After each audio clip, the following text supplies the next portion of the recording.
Radiometric dating and rock and roll reverberating. It's Rhyme and Reason 605. There's a rhyme and reason for your life. There's a rhyme and reason why you're... Hey there, Tony here, and I gotta ask you this because I believe it's important.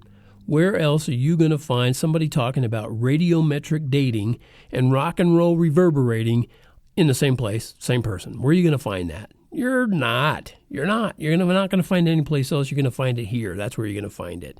So you're here, and I'm not going to disappoint you because I'm going to talk about radiometric dating to discover the first rock and roll song to top the Billboard charts. No, actually, I'm not going to use radiometric dating. You don't have to. But I will tell you that it was written by a guy from the 1800s. Yep, that's right. The first rock and roll hit song to top the Billboard charts, which that's kind of redundant if it's a hit song. Obviously, I mean, if it's topping the Billboard charts, it's a hit. But this one was the first rock and roll song to become a number one hit on the Billboard charts. And it was written by a guy from the 1800s. 1800s. Did you get that? Not the 1900s, which was the last century, and we're in the 2000s. Not those. The 1800s. Now, I think that's pretty important. You do need to know how that's even possible. And I'm here to share a little bit about it because, I think it's important, and I'll show you how timing is everything. But what's radiometric dating got to do with rock and roll? Okay, obviously that's what you want to know. I mean, you heard the opening of the show and you think, well, get to it, buddy. All right, patience, my good bandmate, and I'll clue you in. First, let's get back to that guy from the 1800s, okay, who wrote the first rock and roll hit song from the 1800s, this guy was. It's a little obscure tune called Rock Around the Clock. You ever heard of it? Yeah, I'm too young too, Greg. Anyway, how could a rock and roll song be written by a guy from the 1800s? Well, it was actually co-written by a guy named Max Friedman. And apparently, he was a Philadelphia songwriter who was almost 60 years old when the song was written. And the song was written in 1953. So, do the math. And Max would have had to have been born somewhere around 1897 to 98. 1897 to 1898 in the 1800s. I mean, that's like crazy, man. Yeah, it's crazy. But that's got nothing to do with radiometric dating. Or does it?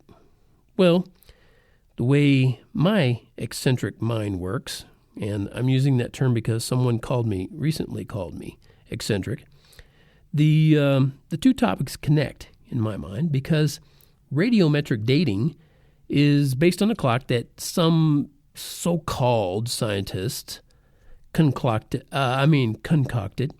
and their clock is based on assumptions.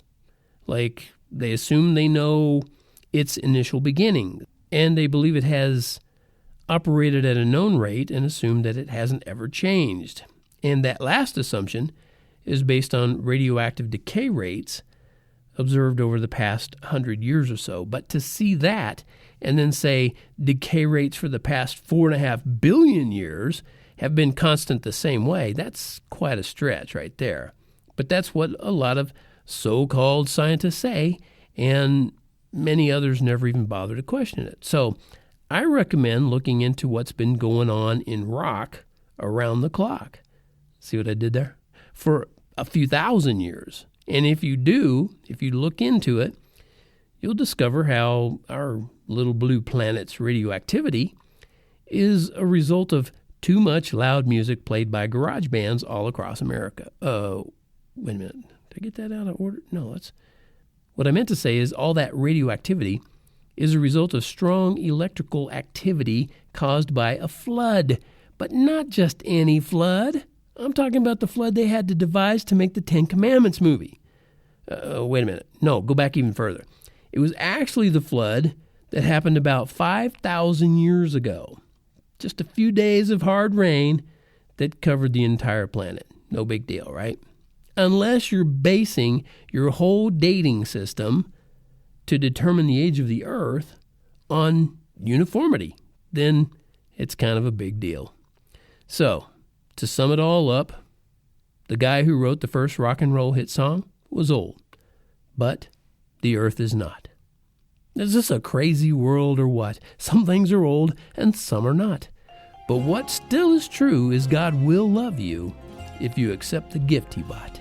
What child is this who lay to rest on Mary's lap is sleeping, whom angels greet with anthem sweet, while shepherds watch are keeping?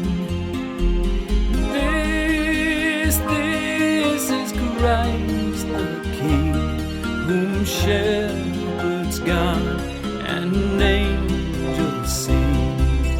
Haste, haste to bring him, Lord, the babe, the Son of Mary.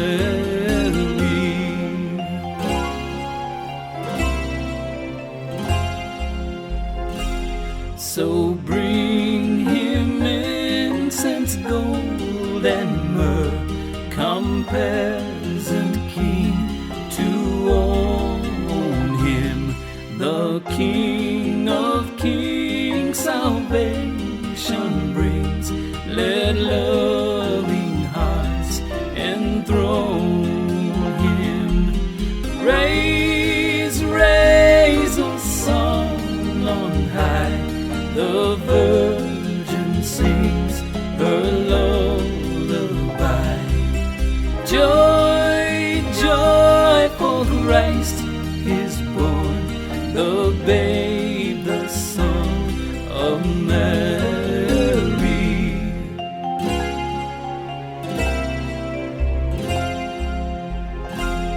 Why lies he in such mean estate, where ox and ass are feeding? Good Christians fear, for sinners hear, the silent word is pleading. Nails, spears shall pierce him through, the cross be borne for me, for you. Hail, hail, the Word made flesh, the babe, the Son of Mary, the babe, the Son of Mary. Thank you so much for tuning in to the Rhyme and Reason podcast, brought to you by Tony Funderburk, who happens to be right here sitting, not next to me, it's me, brought to you by Tony Funderburk, that crazy, wild and crazy guy over there at TonyFunderburk.com, where you can get an uncool t-shirt that says, life has rhyme and reason because God made you. There's a